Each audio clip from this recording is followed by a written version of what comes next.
Assalamualaikum warahmatullahi wabarakatuh. Waalaikumsalam warahmatullahi wabarakatuh. Bismillahirrahmanirrahim. Alhamdulillahirabbil alamin wa afdhalus salati wa atammut taslim ala sayyidina Muhammadin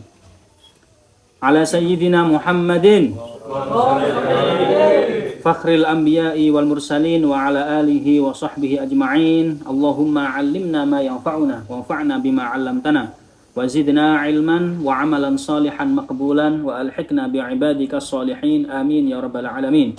Ila hadratin nabiyil mustafa Muhammadin sallallahu alaihi wa alihi wasallam ala hadhihi niyyah wa ala kulli niyatin salihah wa ala mana wa aslafuna salihun syai'un lillahi lana wa lahumul fatihah. A'udzu billahi minasy syaithanir rajim. Bismillahirrahmanirrahim. Alhamdulillahi rabbil alamin arrahmanir rahim maliki yaumiddin. Iyyaka na'budu wa iyyaka nasta'in ihdinas siratal mustaqim siratal ladzina an'amta 'alaihim ghairil maghdubi 'alaihim waladdallin amin. Qalu subhanaka la 'ilma lana illa ma 'allamtana innaka antal 'alimul hakim wa tub 'alaina innaka antat tawwabur rahim. Qala al-mu'allifu rahimahullahu ta'ala wa nafa'ana bihi wa bikum jami'an insyaallah fid dharain amin. Bismillahirrahmanirrahim. Allahumma sholli wa sallim ala sayyidina Muhammad. Teman-teman santri yang saya banggakan, kita akan melanjutkan ngaji Kimia Us-Sa'adah lil Imam Al-Ghazali sampai pada fasal Tamamus Sa'adati. Ya. Bismillahirrahmanirrahim. Faslun utawi iki iku ana fasal suwiji. Tamamus sa'adati utawi kesempurnaane kebahagiaan iku mabniun den susun ala salasati asya'a ing atase telu pira suwiji-wiji. Kesempurnaan kebahagiaan seseorang tersusun atas 3 perkara. Quwwatul ghadabi rupane kuwate amarah, wa quwwatus syahwati lan kuwate syahwat, wa quwwatul ilmi lan kuwate ngilmu. Yang pertama ada kekuatan amarah, kekuatan syahwat, dan yang ketiga ada kekuatan ilmu. Ketiganya harus betul-betul terintegrasi. Nanti saya jelaskan. Fayahtaju mongko butuh apa ayakuna yen to ana apa amruha perkarane kabeh kuwatu syahwah, kuwatul ilmi, kuwatu al-ghadab iku mutawasiton tengah-tengah imbang li alla tazida drapun yento ora tambah apa kuwatus syahwati kekuatan syahwat fatukhrijuhu mongko ngetokaken apa kuwahu ing insan manungsa ilar rukhasi maring perkara-perkara keringanan fayahlika sehingga rusak hancur sapa insan au tazida utawa tambah apa kuwatul ghadabi kekuatan amarah fatukhrijuhu mongko ngetokaken apa kuwahu ing insan ilal jumuhi marang ambisi nafsu ngawur fayahlika mongko rusak binasa sapa insan fa idza tawassatot mongko ing dalem nalikane tengah-tengah imbang al-kuwatani rong kekuatan bi isyarati kuwatil ilmi kelawan isyarat kuwating ilmu dalam mongko nunjukaken apa kuwah ala tariqil hidayati ing atase dalan hidayah wa kadzalikal ghadabu kaya mengkono-mengkono ghadab padha uga ghadab idza zada ing dalem nalikane tambah apa ghadab Sahula mongko gampang alaihi ing atase menungso insan apa adorbu mukul wal qatlu lan mateni. Wa idza naqasa lan ing dalem nalikane berkurang apa ghadab zahabat mongko ilang apa al ghairatu semangat wal hamiyatu lan gairah melindungi fitdini ing dalem agama wa dunya lan dunya. Wa idza tawassata mongko ing dalem nalikane tengah-tengah imbang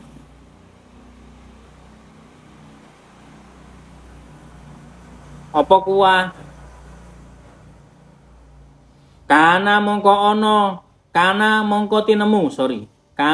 tinemu apa asabru kesabaran wasyaja'atu lan keberanian wal hikmatu lan hikmah. Wa kadza asyahwatu padha uga ana wa kadzalan kaya mungkon-mungkono syahwat sama syahwat juga demikian. Idza zadat ing dalem nalikane tambah apa syahwat kana mongko tinemu apa alfisku kefasekan wal fujur lan lacut rek bukan kancut ya lacut. Wa inna qasad lamun kurang apa syahwah kana mongko ana apa al ajzu apes wal futuru lan kendo. Intawassatot lamun tengah-tengah apa syahwat kana mongko tinemu apa al-ifatu kesederhanaan al-ifah utawa harga diri wal qanaatu qanaah wa amsalu dzalikalan padane mungkon-mungkon kabeh ifah qanaah. Pun Bismillahirrahmanirrahim. Pasal ini menjelaskan tentang kesempurnaan kebahagiaan manusia. Itu tergantung pada bagaimana dia pinter-pinter mengelola 3 hal. Ya, tadi dijelaskan kalau secara tekstual di sini kesempurnaan kebahagiaan, ya, kesempurnaan atau sempurnanya bahagia, niku tergantung pada 3 hal. Kuwatul ghadab, kuwatus syahwah, dan kuwatul ilmi. Kekuatan amarah, kekuatan syahwat, dan kekuatan ilmu. 3 hal itu harus betul-betul ada dalam diri seseorang. Kita nggak bisa sok-sokan kita itu senengane, pokoknya semangat kita itu lagunya Maher Zain, rahmatul lil alamin, terus akhirnya semua ditolerir, semua boleh, semua gampang, nggak boleh. Ada waktunya kita juga harus kenceng, tegas, ya, nggak boleh, gitu. Nggak boleh kita juga terlalu, kalau saya membahasakan terlalu amar ma'ruf juga nggak baik, terlalu nahi mungkar juga nggak baik. Harus imbang dua-duanya, kan ngonten. Gitu. Nggak boleh juga kita terlalu keras sehingga kaku. Harus ini, harus itu dan seterusnya, enggak. Tapi harus berada di antara keduanya. Ngonten. Lah di sini dijelaskan fayahtaju an yakuna amruha mutawassiton li alla tazida quwwatu syahwati fatukhrijuhu ila rukhasi fayahlik. Ya. Au tazida quwwatul ghadab fatukhriju ilal jumuh fayahlik. Jadi harus urusannya itu tengah-tengah. Gak oleh misalnya syahwati kuat, syahwat metu kabeh syahwati. Sehingga karena terlalu sering nuruti syahwat, akhirnya berujung pada golek sing gampang-gampang tok. Kan ngono. Waduh, saya sudah menjalin dengan seseorang, Pak, cuman nggak dapat restu. Gitu. Akhirnya gimana? Tapi saya mencintainya, Pak. Nggih. Antara cinta mbek syahwat beda tipis sih sebenarnya iki. Ngoten. Nggih. Antara cinta mbek engas itu ya dibalik apa? Beda tipis sih sebenarnya gitu nggih. Akhirnya apa? Akhirnya nggih muncul hal-hal yang membinasakan dia, nyari sing gampang-gampang tok akhirnya. Wis Dek, yang penting kita nikah, Dek. Yang penting kan gak zina. Akhirnya apa? Dolek kaul sing olehno nikah tanpa wali. Nyari kaul yang membolehkan nikah tanpa saksi. Udah kayak COD-an akhirnya. Kan gitu. Ini terlepas dari perbedaan pendapat di kalangan para fuqaha masalah itu ya. Gitu. Jadi bahaya. Kalau sudah syahwat yang mendominasi sehingga seseorang itu nggak ada rasa takutnya untuk nyerempet golek sing gampang-gampang tok. Nonton. Au tazida quwwatul ghadab fatukhriju ilal jumuh fayahlik. Atau nanti bisa misalnya kok amarah sing dominan, maka dia akan hancur karena apa? Nuruti amarah, nuruti ambisi.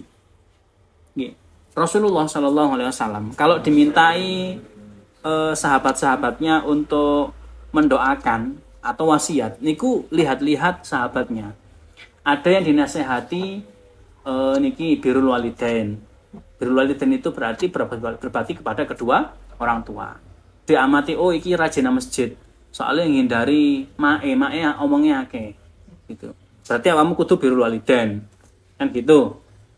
Oh iki sudah oke berbakti kepada orang tuanya, tapi jarang masjid. Berarti yang bagus adalah as-sholatu ala waktiha, sholat pada waktunya di masjid. Nah, ada juga yang dinasihati la taghdab walakal jannah, kan gitu. Jangan marah maka bagimu surga. Ada juga seperti itu karena ngamuan. Gitu loh. Kalau sudah punya amarah, apapun yang ada di hadapannya pecah. Dilampiaskan semua. Nggih. Wah, ini kan berbahaya. Kalau seperti itu, yang ada malah penyesalan. Saman ngamuk, melampiaskan ya nggih. Entah itu mecah nopo, HP dibanting dan seterusnya nggih. Nyesel, ternyata masih nyicil ya. Kenapa saya banting? Kan ngono. Ngamuk dilampiaskan di grup, cemooh sana, cemooh sini, atau mungkin dibikin status lah ya. Makanya sebenarnya kalau sampai punya masalah itu tinggal bikin status saja. Dalam 24 jam masalah Anda hilang. Ya kan? Bikin status gitu. Ya, marah gitu, bikin status di IG story atau mungkin di apa? Di status WhatsApp itu 24 jam hilang masalah Anda. Ya kan? Hilang insyaallah. Nah, itu ujung-ujungnya nanti kalau sudah beberapa hari, saya kemarin ngapain ya berbuat kayak gitu. Malu sendiri. Maka seyogyanya ya amarah itu harus ditahan. Ngoten. Fa idza tawassatat, makane rek perlu kita itu betul-betul ngaji seperti ini. Ngaji seperti ini terus berkomunikasi dengan para ulama, para kiai, para habaib sehingga hati kita tenang. Dawuhnya Syekh Nawawi Al-Bantani ya itu sebagaimana disampaikan oleh masyayikh di Pondok Sarang, thariqah yang paling mudah untuk menyampaikan seorang hamba kepada Allah di zaman yang sudah akhir ini adalah ngaji. Kita ngaji ini sekarang. Itu yang paling mudah mengantarkan kita pada Allah Ta'ala. Kenapa? Sedikit yang mau ngaji seperti ini. Sekarang aja jam segini loh ya. Ayo, antara sing ngaji ini ambek sing para PPT, para pemburu takjil itu, ya, kan? Perang takjil dan seterusnya, lebih banyak mana? Kan gitu. Sama kan tawakal. Ya. Makanya saya yakin di balik sarung Anda yang ngeper itu pasti ada tokoh-tokoh nasional yang akan lahir nantinya insyaallah. Ya. Allahumma shalli wa sallim ala sayyidina Muhammad. Fa idza tawassatat al-quwatani bi isyarat quwwatil ilm dalla ala tariqil hidayah. Wes. Tadi kalau yang lebih dominan amarah maka binasa. Yang lebih dominan itu adalah syahwat juga sama binasa. Nah, keduanya harus diatur oleh ilmu. Fa idza tawassatat al-quwatani bi isyarati quwwatil ilm dalla ala tariqil hidayah. Kalau misalnya amarah, kalau misalnya syahwat, keduanya betul-betul dikondisikan atau diatur oleh ilmu yang cukup tinggi, cukup matang, maka dalla ala tariqil hidayah. Ya, maka seseorang akan mendapatkan pintu hidayah. Artinya apa? Segala macam perilakunya itu dibimbing oleh Allah Subhanahu wa taala. Pak, carane biar seperti itu gimana? Ngaji. belajar, khidmah, minta doa orang-orang yang soleh, kan gitu. Anda pernah lihat misalnya ada seorang kiai terus disentuh dadanya ngenten oleh kiai yang lain terus doakan gitu ya. Gitu. Atau mungkin anak kecil ya akikoh misalnya Mas Umar diundang akikoh kemana gitu, anak kecil pas tola al badru alaina itu, atau mungkin lagi mahal qiyam anak kecilnya di derno dan diputar gitu ya, ya dikasihkan ke fulan gitu nggih. Itu sama doa apa kira-kira? Doakan anaknya itu, bayi itu. Bismika Allahumma ahya. Doa apa coba? Nang bayi itu mang. Allah barik lana. Mau dimakan dah bayinya. Ya. Anda bisa pakai doanya Rasulullah kepada Abdullah bin Abbas. Abdullah bin Abbas itu pernah disentuh dadanya oleh Rasulullah. Ya. Kemudian pas disentuh itu Abdullah bin Abbas mengatakan, tidaklah pas tangan Rasulullah menyentuh dada saya itu langsung kroso sampai dinginnya itu sampai ke punggung saya. Sambil Rasulullah kemudian berdoa, Allahumma uhshu jaufahu ilman wa hikmatan. Allahumma uhshu jaufahu ilman wa hikmatan. Ya Allah, uhshu, isilah jaufahu, rongga orang ini, perut orang ini, dada orang ini, ilman wa hikmatan, ilmu dan hikmah, kebijaksanaan. Makanya Abdullah bin Abbas itu termasuk sahabat yang pintar sekali untuk menafsiri ayat suci Al-Quran. Nah, sampai misalnya Mas Umar dan mas-mas yang lain, ada bayi gitu, sama sentuh dadanya, doanya gitu, Allahumma uhshu loh ya, cok. Uhshu. Ya. Allahumma uhshu jaufahu ilman wa hikmatan. Sehingga bayinya itu jadi pinter nanti insyaallah. Nonton. Nggih. Allahumma shalli wa sallim ala sayyidina Muhammad. Allahumma uhshu jaufahu ilman wa hikmatan. Itu dalam satu riwayat yang lain itu Allahumma faqihu fiddin wa alimhu ta'wil. Itu sudah sangat masyhur sehingga Abdullah bin Abbas itu dijuluki mendapat sehingga Abdullah bin Abbas ini kan termasuk sahabatnya Nabi yang junior, tapi dia itu sangat pandai untuk menafsiri ayat suci Al-Qur'an. Gitu nggih. Allahumma shalli wa sallim ala sayyidina Muhammad. Berarti apa? Mang 3 hal. Kebahagiaan manusia itu tergantung pada 3 hal. Kekuatan syahwat, kekuatan amarah, kekuatan ilmu. Keduanya ini, syahwat dan amarah, harus betul-betul dikontrol oleh ilmu. Kalau ilmu sudah bisa menjadi penengah antara syahwat dan amarah, ya, maka adab yang baik bisa dilahirkan. Gitu loh. Nggih. Ojo kok adab tok. Yang penting adab, gak ada ilmu, jangan. Ilmu tok tanpa adab jangan, enggak. Gitu. Paham nggih? Ngoten. Orang kalau betul-betul bisa mengkondisikan ini, ilmunya itu tinggi, kemudian syahwatnya juga dikontrol oleh ilmu, amarahnya dikontrol oleh ilmu, jadi wali insyaallah sampean. Nggih, jadi wali. Sallallahu Nabi Muhammad. Kalau ini sampean kan masih jomblo semua ya. Kalau besok sudah punya pasangan, berarti jalur walinya itu takut istri. Nah, itu masuk juga karena mihnatun nisa madrasatul aulia. Jadi cubone atau ujiannya perempuan itu adalah madrasahnya aulia. Tempat belajarnya para wali. Sampai misalnya Mas Umar punya istri terus sampai kok sabar gitu, nggak apa-apa, itu mudah sekali diangkat wali. Cepat jadi wali, cepat mati. Jangan. Paham? Enggak lah, nggih. Cepat jadi wali, insyaallah. Ya, orang jadi wali itu ilmunya harus tinggi, adabnya juga harus tinggi. Nggak adab tok. Anda tahu Mbah Khalil Bangkalan ya? Ya, Mbah Khalil Bangkalan itu contoh ulama yang bisa menyeimbangkan 3 hal ini.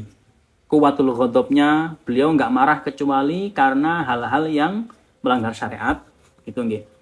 Kemudian beliau juga syahwatnya juga demikian, terkontrol, dikontrol dengan ilmu yang matang. Saya pernah cerita ke sampean, nggak apa-apa, tak ulang lagi. Jadi Kiai Khalil Bangkalan itu pernah mondok di Bungah Gresik ya. Tahu Bungah ya? Ada yang dari Gresik sih? Oke, Bungah tahu ya. Di Bungah itu ada pondok sepuh. Entah kalau nggak salah Kiai Soleh Thani atau Pinten atau siapa nonton kula supe. Saya pernah lihat manuskripnya di Pondok Komarudin. Manuskripnya beliau itu kitabnya beliau, salinan kitab dan kitabnya Kiai Soleh Thani ini. Nah, Kiai Khalil Bangkalan itu mondok di sana, daftar, kemudian sholat zuhur diimami oleh kiainya.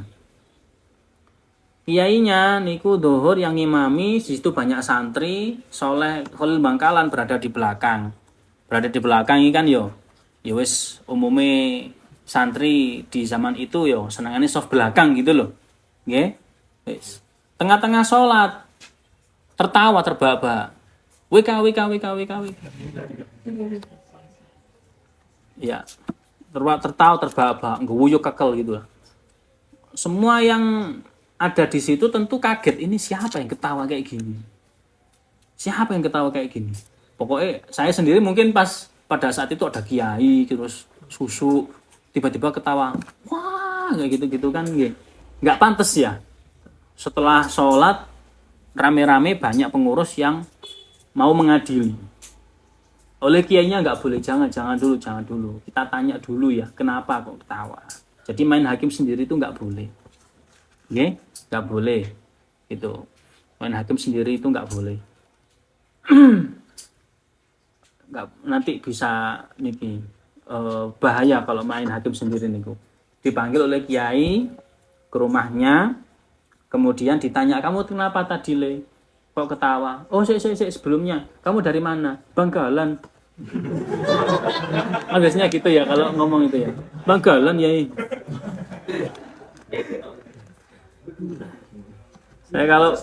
Saya punya teman belajar bahasa Inggris. What day is today? Montak Sunday Monday.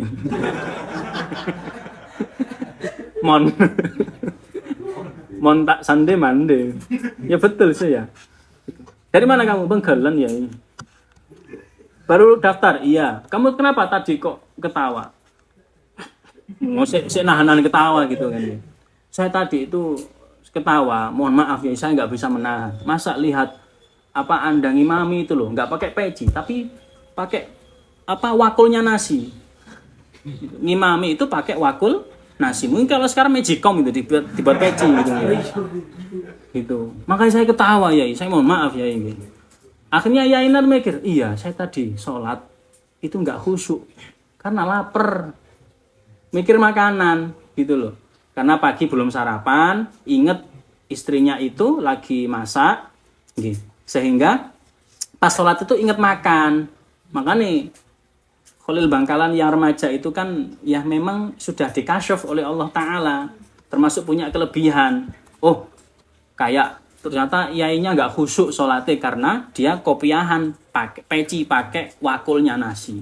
Kalau sekarang mungkin main magicom kayak peci gitu. Oh ya wis, saya minta maaf gini. Ditanya asal usulnya, oh berarti remaja ini kelak jadi orang besar insya Allah. Gitu.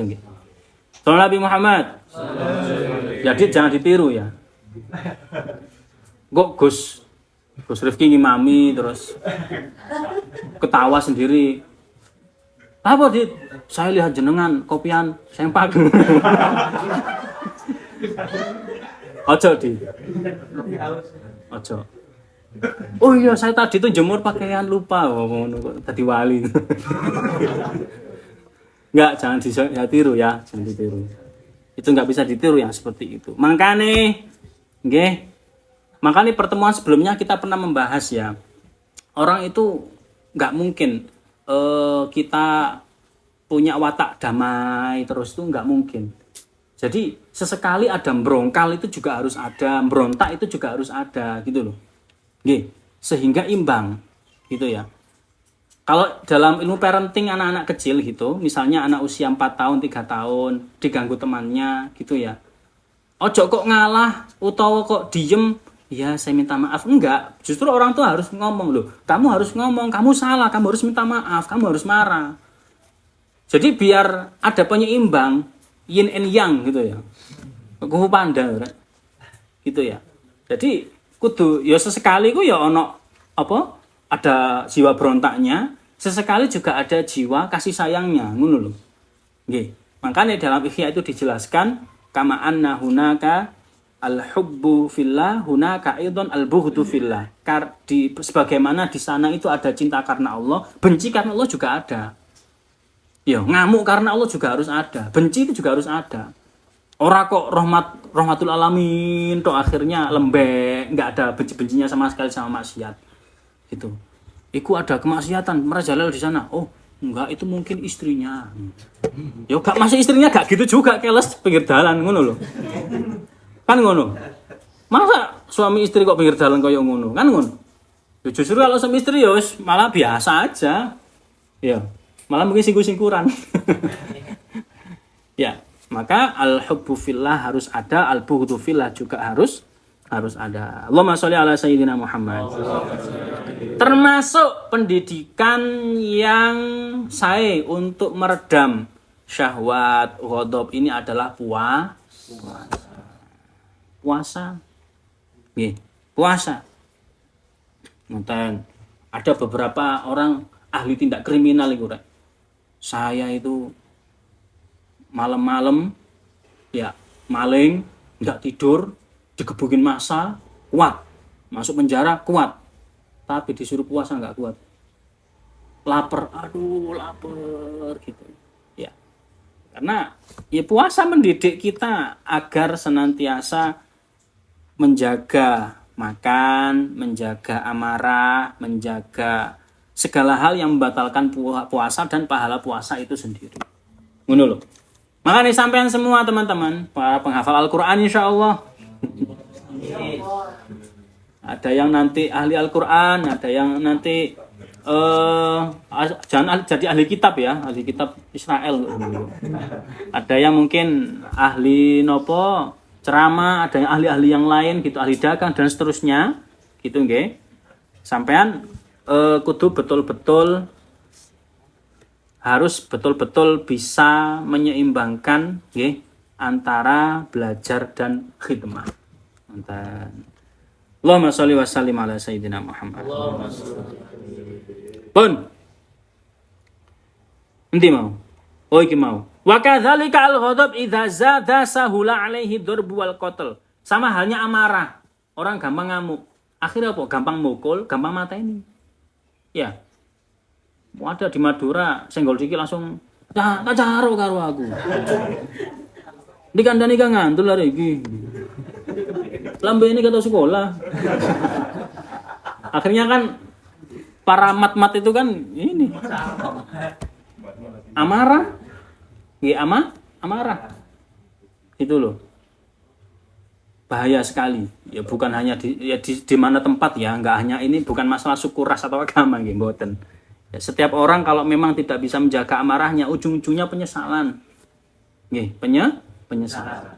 Butuh hati-hati tenan, apalagi sampean besok sudah lulus, punya karir, misalnya kok nanti kerja di satu tempat jadi pegawai atau mungkin wira swasta atau mungkin punya keluarga, jadi atasan, jadi bawahan, kerja dengan kolega. Wes, itu betul-betul harus pinter manage antara syahwat, amarah dan ilmu. Nggih. Enggak sama latih dari sekarang buyar. Buyar. Mantan. Pirang-pirang orang itu aku mau resign. Enggak betah di tempat kerjanya. Tapi bilang aku mau resign sudah 20 tahun, enggak resign. Ya. Makanya betul apa kata Sayyiduna Aldi Tahir radhiyallahu anhu. Kita semua bingung di dunia ini. Enggak bingung pas di Kan gitu nggih. Nah, jangankan kita, saya pernah baca satu berita itu, Allah alam beritanya betul atau enggak. Elon Musk itu kan kaya ya. Kayanya luar biasa itu. Ngono iku lho. Masih butuh psikiater. Kadang masih merasakan gejala psikologis apa, stres atau sejenisnya gitu. Duitnya akeh lho, kok stres. Kan kalah sama sampean. Sama kan tenang gitu kan. Gitu. Sahur gitu ya tenang gitu. Paling ada satu sahur yang serem, sahur ngutangmu. Itu yang mungkin serem. Tapi kan santai aja, enggak usah psikiater ya santai. Paling lek stres yo mabar selesai kan. Iki berarti ya wis apa sih, nggak ada bedanya lah antara kita dengan siapapun itu. Ngono loh. Sallallahu Nabi Muhammad. Intima wa idza naqasa dhahabat al-ghairatu wal hamiyatu fid dini wa dunya. Nah, kalau misalnya amarah itu tadi hilang, ya bahaya ya amarah hilang itu. Akhirnya apa? Enggak ada rasa cemburu. Dalam hal yang baik, enggak ada gairah untuk menjaga semangat, menjaga sesuatu. Bahaya. Punya anak cewek digonceng ngalor ngidul sama cowok. Kan ya wis lah, gak apa-apa. Loh, ya apa sih? Gak bahaya ta? LGBT. Loh, gak bahaya ta? Lurus gak bengkok ta? LGBT. Nah, maka harus ada amarah agar ada ghairah. Dan ada hamiyah juga, semangat melindungi agama ini. Wa idza tawassato, kalau misalnya bisa imbang, maka ada sabar, ada berani, ada hikmah, ada kebijaksanaan. Ngene iki, ya apa carane untuk memunculkan itu semua agar ilmu bisa mengkondisikan antara syahwat dan ghadab, amarah. Belajar ngaji. Di samping ngaji, muamalah kayak gini, khidmah. Ya, khidmah. Karena di khidmah itu Anda akan belajar apa itu arti pengorbanan, apa itu arti persahabatan, apa itu arti segala-galanya. Kan gitu, khidmah. Khidmah lewat apa, Pak? Monggo, di NU Anda jadi pejabat struktural misalnya di NU, monggo. Atau di rumah sedekah, bisa. Kan gitu. Atau mungkin di kampus UKM tertentu, monggo. Organisasi kan itu, saya. Atau mungkin semacam PMI atau sejenisnya, monggo saya. Nggih. Asal bisa betul-betul imbang antara ilmu dan amal, khidmah dan belajar. Ojo gaya alasan. Mas Umar, sampean lapo kok gak kuliah? PMI, Pak. Loh, ya salah. Jangan. Nggih. Ya kuliah ya iya, organisasi juga iya. Jangan dikambing hitamkan organisasinya ini, gitu loh. Sampean lapo? Kok gak kuliah? Ngaji, Pak. Ya salah bisa. Ngaji ini harus oke, kuliah juga harus oke. Insya Allah ngaji kita nggak bentrok sama kuliah ya, insya Allah ya. Insya Allah mboten. Kecuali sing bentrok-bentrok no. Nonton. Wes. Wa kadza asyahwatu idza zadat kanal fisq wal fujur. Syahwat kalau misalnya kok kuat syahwatnya, ya wis, kefasikan dan kelacutan atau kedurhakaan akan merajalela. Kalau syahwat lemah, ya lemah tenanan kan do. Ya apa? Kan duwe anak lah. Kan ngono. Kalau misalnya bisa betul-betul imbang, maka orang akan punya rasa qanaah, orang akan punya menghargai harga diri, nggih. Dan sejenisnya gitu. Semangat teman-teman ya, semangat terus belajar, khidmah. Nonton.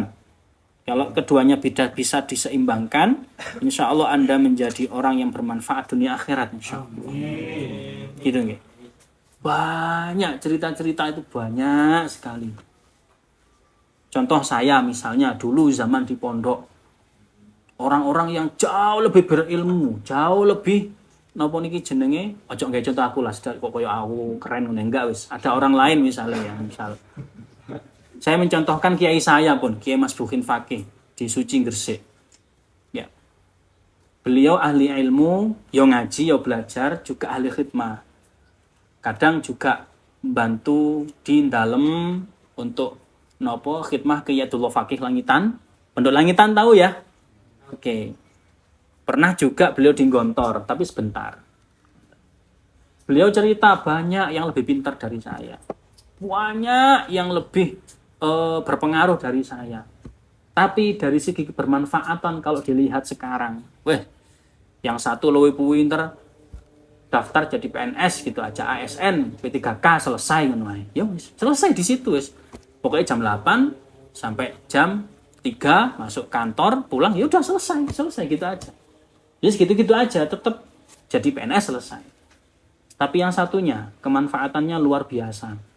Ya, ilmunya manfaat, sehingga apa? Oh, ternyata beliau mendirikan satu yayasan. Santrinya sekarang 15.000. Dari segi kemanfaatan. Dari segi kemanfaatan lebih manfaat yang mana? Tentu yang santrinya 15.000 kan? Karena memang secara kuantitas banyak sekali orang yang memanfaatkan keberadaan beliau. Padahal ya sing luwih pinter akeh. Itu faktor X yang mungkin tidak bisa kita pahami sekarang. Di antara panjenengan, nggak tahu kan ya, mungkin nanti ada Mas Rizal gitu pulang, kemudian tutulan banyu sowo, ojo lah banyu sowo, pulang kemudian nopo dakwah di mana gitu sehingga beliau banyak mengislamkan orang, lah kan keren. Sallallahu Nabi Muhammad. Gitu. Jadi antara ghadab atau amarah dan syahwat itu ditengah-tengahi oleh kekuatan ilmu dan ilmu. Ya. Khususnya Mas Umar sekarang semester berapa? 2. Oh, semangat beliau. Kadang ada di tempat lain ya enggak di sini. Itu sudah semester 18 kadang ada. Saya tanya ke teman-teman di Unisma itu apa? Kamu semester berapa? Semester 1, 2. Oh, iki keren. Biasanya itu datang ke kampus membawa buku terus giat, semangat lulus tepat waktu. Nanti kalau sudah semester akhir, pokoknya semangat lulus di waktu yang tepat. Ganti. Datang bukan nggak bawa buku lagi, bawa masalah. Tapi nggak masalah, bukan itu tolak ukur utama, okay? Bukan itu tolak ukur utama. Sallallahu Nabi Muhammad. Tolak ukur utama, dawuh guru saya nggih. Tolak ukur utama keberhasilan santri itu tidak dilihat dari seberapa banyak dia numpuk ijazah. Tidak dilihat dari pengaruhnya di masyarakat. Tidak dilihat pula seberapa laris orang banyak menghampiri dia. Tapi tolak ukur kesuksesan santri seseorang itu diukur dari apa? Dari bagaimana dia hubungannya dengan Allah Ta'ala. Semakin dekat atau enggak. Bagaimana dia bermuamalah dengan sesama. Kan gitu. Ngeremehna wong apa enggak. Kan gitu nggih. Percuma ilmune segunung, kemudian ijazahnya setumpuk, sampai gelar itu gak cukup sak deretan ini. MSc, apa ae iku wis pokoke. DRS, SPD, sarjana penuh derita. Wah, wis drama wis macam-macam ngoten. Gimana dia muamalah dengan Allah, dia muamalah dengan sesama. Tolak ukur akhlak baik dan buruknya seseorang itu juga nggak bisa diukur dari gimana muamalahnya dengan orang yang lebih tua dan orang yang lebih tinggi dari dia. Tapi diukur bagaimana ketika dia muamalah dengan orang yang lebih rendah dari dirinya. Gitu. Kayak misalnya saya, ya, muamalah dengan teman-teman sama dosen saya, ya, teman-teman dosen sesama gitulah. Ya mungkin apik karena saya punya kepentingan mungkin ya, wes. Saya bermuamalah dengan atasan saya misalnya, Gus Sodik kan wakil WR2 kan beliau. Nah saya nggak berani dong.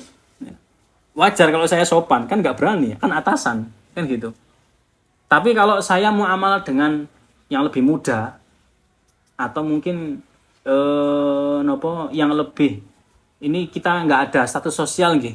Cuman nggih kalau misalnya ada yang lebih rendah status sosialnya, kalau saya semena-mena berarti akhlaknya elek. Ya, berarti akhlaknya buruk. Kok ngongkonan? Nyuruh ae senengane. Garingan pisan. Oh berarti elek akhlake wong iki. Gitu. Allahumma sholli wa sallim ala sayyidina Muhammad.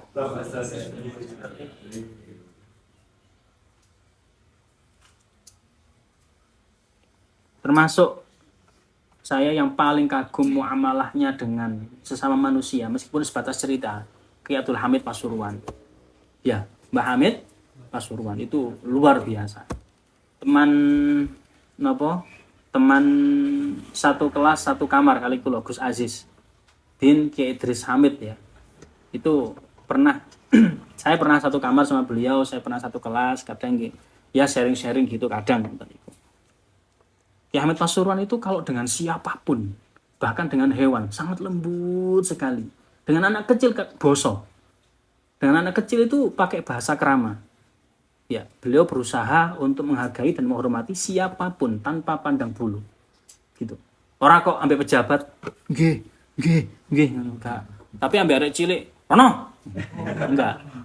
Beliau sangat halus sekali. Pernah satu ketika Ki Hamid Pasuruan itu didatangi oleh mak-mak ya. Mak-mak yang lampu sen nganan tapi belok kiri. Mungkin seperti itu. Nah, mak-maknya ini itu wadul itu melaporkan, mengadukan anaknya yang nggak bisa leren, nggak bisa selesai makan permen. Sehingga giginya itu bogis. Bogis bahasa Indonesia apa, Rek? Ompong, ya ompong, hitam-hitam gitu loh. Kebanyakan makan permen ya. Gitu. Orang dulu kan gitu ya, apa-apa ke kiai gitu. Nggak ke dokter, ke kiai ya gitu. Akhirnya ke Kiai Hamid Pasuruan, Kiai, anak saya itu loh, makan permen terus. Tolonglah didoakan biar dia nggak mau makan permen lagi. Gitu loh. Akhirnya nopo? Kiai Hamid cuma dawuh gini, oh ngoten nggih, jenengan pulang nanti dapat 3 hari kesini lagi. Dapat 3 hari ke sini lagi. Akhirnya dituruti 3 hari, kemudian makmanya tadi bawa anaknya lagi ke beliau. Ditanya oleh Mbah Hamid, pripun? Tambah nemen makan permennya. Oh, ngoten nggih. Nggih pun. Kiai Hamid itu langsung meletakkan tangan beliau di atas dadanya anak kecil itu. Nak, udah ya, jangan makan permen lagi ya. Wis selesai. Itu toh. Langsung pulang. Dapat seminggu, 2 minggu, 3 minggu terus gitu kan. Akhirnya ibunya tadi itu sowan ke Kiai Hamid Pasuruan. Alhamdulillah Mbah. Sejak sampean nasihati gitu itu udah nggak makan permen lagi. Selama-lamanya. Akhirnya giginya juga nggak ompong lagi kan. Gitu loh. Tumbuh lagi ngono loh. Sampean kasih doa apa Mbah? Perasaan nggak didoai kan gitu. Perasaan kan nggak didoai, nggak disowok, cuma ditutupi jangan makan permen lagi ya, gitu toh. Beliau cerita, saya itu selama 3 hari kemarin pasca Anda datang ke sini awal, selama 3 hari itu saya berusaha memantaskan diri untuk menasihati anak Anda. Selama 3 hari itu saya nggak makan sesuatu yang manis. Paham ya? Saya nggak makan sesuatu yang manis. Saya nggak makan nasi karena nasi itu ada gula-gulanya dikit gitu loh. Orang diabetes kan nggak boleh makan nasi atau banyak makan nasi. Sehingga saya betul-betul siap untuk menasihati anak Anda. Malam harinya saya juga mujahadah mendoakan anak Anda biar tobat dari makan permen. Gitu. Sehingga kalau pas saya sudah siap, baru saya nuturi nasihati. Sehingga nasihatnya betul-betul menembus kalbu. Karena apa? Kok isyarat saya kok kemana-mana ya? Menembus kalbu ya. Ya. Sehingga apa yang dikatakan oleh beliau betul-betul membekas di hati si anak tersebut. Ngono lho. Allahumma sholli ala sayyidina Muhammad. Mungkin kalau sekarang zaman sudah akhir ya, orang berlomba-lomba iku mikirno materi dakwah sing apik iku apa? Kata-kata retorika yang bagus itu gimana? Kalau orang sekarang. Kalau orang dulu gimana? Sibuk gimana memantaskan apa yang diucapkan dengan perangainya sendiri. Wih, itu sulit sekali. Ya, sulit sekali itu. Mantan. Allahumma sholli wa sallim ala sayyidina Muhammad. Ya, mudah-mudahan dapat berkah orang-orang terdahulu insyaallah. Oke, masih ada waktu 15 menit. Sebelum saya lanjutkan, ada yang tanyakan, saya persilakan. Gratis.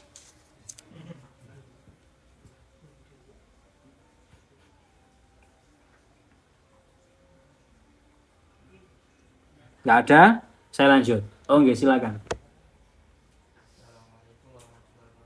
Waalaikumsalam warahmatullahi wabarakatuh.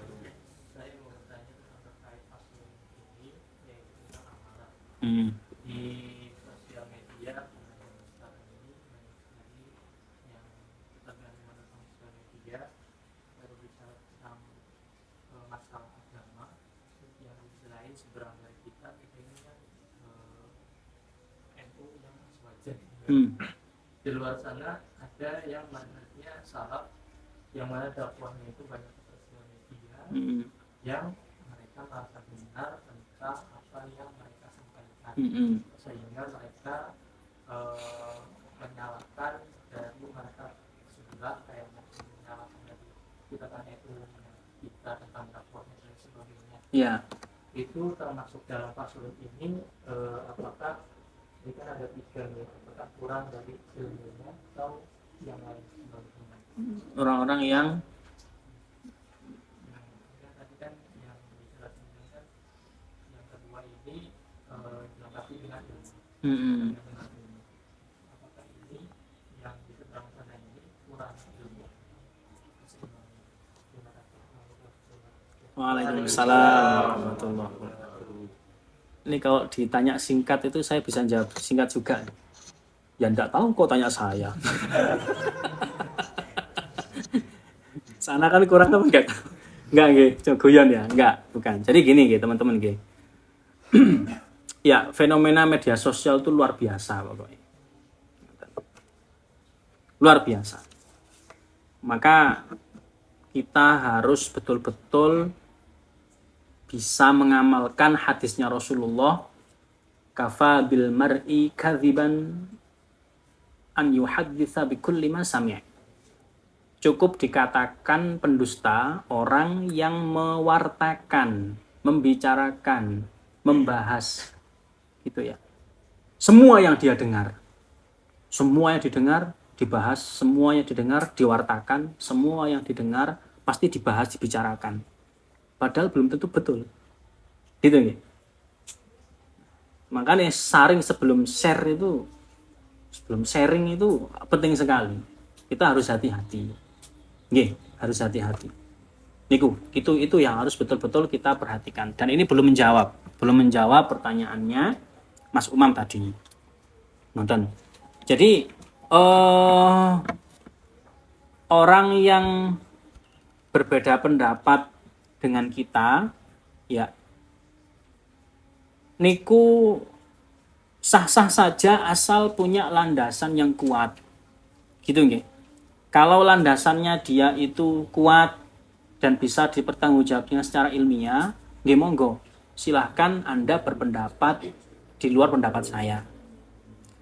Kemudian kalau saya landasannya juga kuat dan bisa dipertanggungjawabkan secara ilmiah, ya alhamdulillah, maka Anda nggak boleh menghujat saya. Berarti ini adalah masalah khilafiyah, perbedaan, selesai, kita saling menghormati. Gitu nggih. Akar dari radikalisme atau intoleran itu adalah nopo? Nggak mau menghargai orang lain, pendapat orang lain. Gak iso, pokoknya kudu ngene, jare aku ngene pokoknya ngono. Kan gitu. Itu akar dari segala macam hal itu. Karena nggak bisa menghargai perbedaan. Gitu. Kalau bisa menghargai perbedaan dari awal, ya, maka orang akan mudah memaklumi. Gitu loh. Oh, berbeda. Ya wes berarti punya dasar. Oh, dasarnya sana ternyata lemah. Ya udah, kita diskusi tanpa baper. Kan gitu. Kita diskusi tanpa baper. Kita menasehati, kepingin menasehati. Ingin menasehati itu juga ada caranya.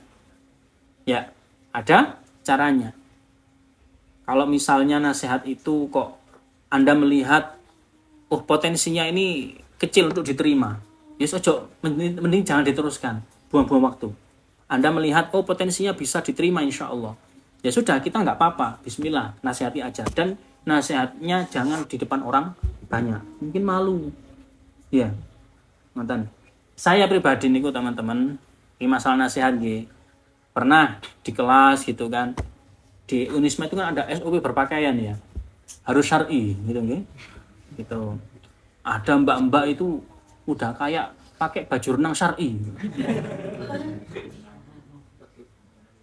Ketat semua. Kan kasihan saya.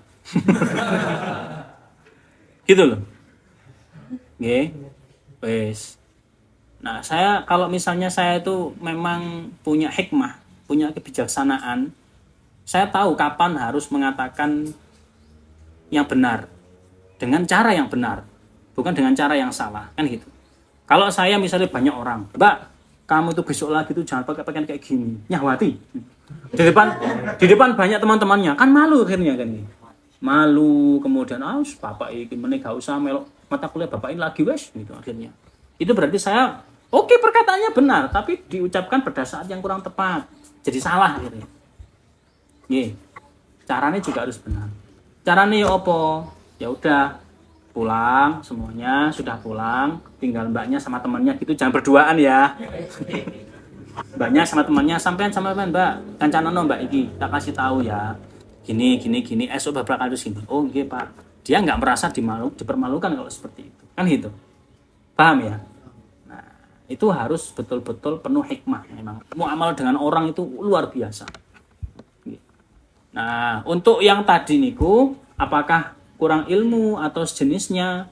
Ya memang ketika kita sudah berbicara masalah perbedaan pendapat, maka harus betul-betul ilmu yang matang diiringi dengan seni mengolah amarah dan syahwat yang baik. Harus balance semuanya.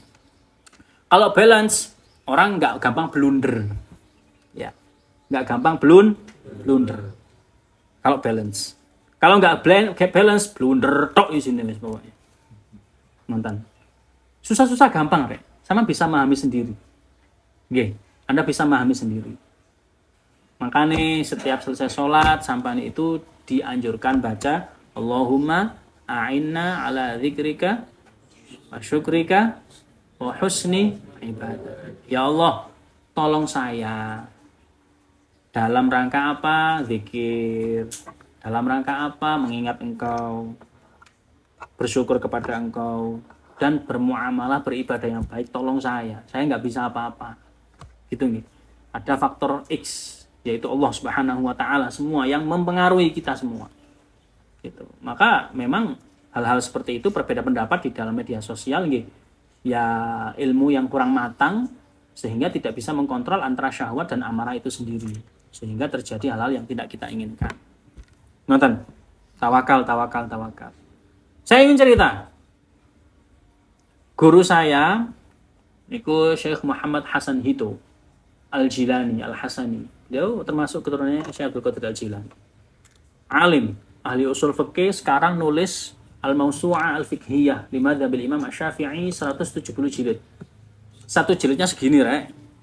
Tulis tangan beliau itu. Sekarang sampai pada ke 76 jilid kalau nggak salah. Ya. Beliau itu pernah dawuh gini. Pernah cerita ya. Saya dulu kuliah di Al-Azhar. Beliau alumni Azhar. Ya satu akron dengan Syekh Wahbah Zuhaili, Syekh Sa'id Ramadan Al-Buti gitulah. Jadi pas S1 saya belum selesai, itu saya sudah menyiapkan disertasi saya. Bayangkan ya, S1 belum selesai, beliau itu sudah mempersiapkan disertasi, penelitian disertasinya beserta tesisnya. Padahal S1 di Rumari. Gitu. Disertasi saya itu di beliau cerita beliau membuat tahqiq al-mankhul fi ta'liqatil usul an ta'liqatil usul Imam Al-Ghazali. Imam Ghazali itu punya kitab usul fikih sangat rumit, penuh teka-teki, yai besar banyak yang dibingungkan oleh kitab itu. Nah, beliau tuh neliti itu. Diteliti betul-betul, akhirnya menjadi karya yang harus dipublikasikan agar bisa dimanfaatkan banyak umat. Gitu. Kalau Anda tahu kitab Ushul Fiqh Al-Manhul, itu tahqiq bawahnya pasti ada Dal titik Muhammad Hasan Hito. Dal itu doktor ya, bukan D ya. Dal titik Doktor Muhammad Hasan Hito. Alim beliau itu. Nah, beliau cerita gini, bukan itu konklusinya ya. Saya dulu itu pernah diberi pelajaran oleh Allah Ta'ala. Mau ujian tertentu gitu ya, di depan Syekhul Azhar banyak di zaman itu, zaman tahun 50-an tuh kalau nggak salah, atau 60-an ya, Allah alam. Semangat saya akan belajar sekuat tenaga, totalitas. Malam nggak tidur belajar. Bahkan para penguji mau saya bantai semua. Gitu. Bahkan buku kitab yang belum dicetak, masih tulisan manuskrip mu'alifnya, tak pelajari. Karena hanya saya yang belajar itu.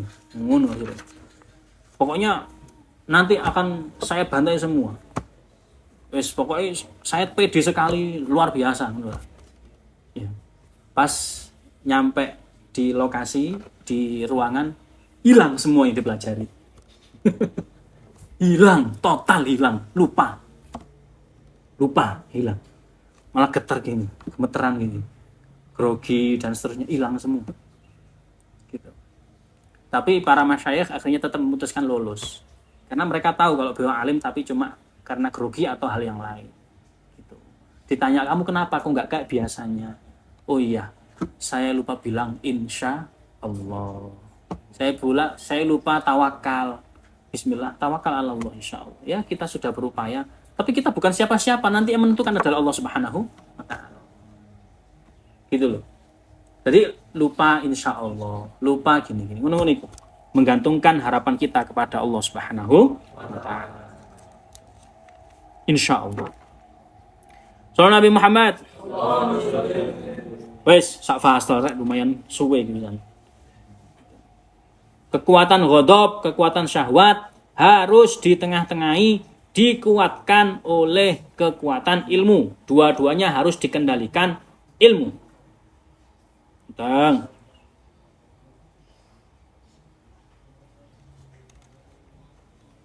Ya Allah.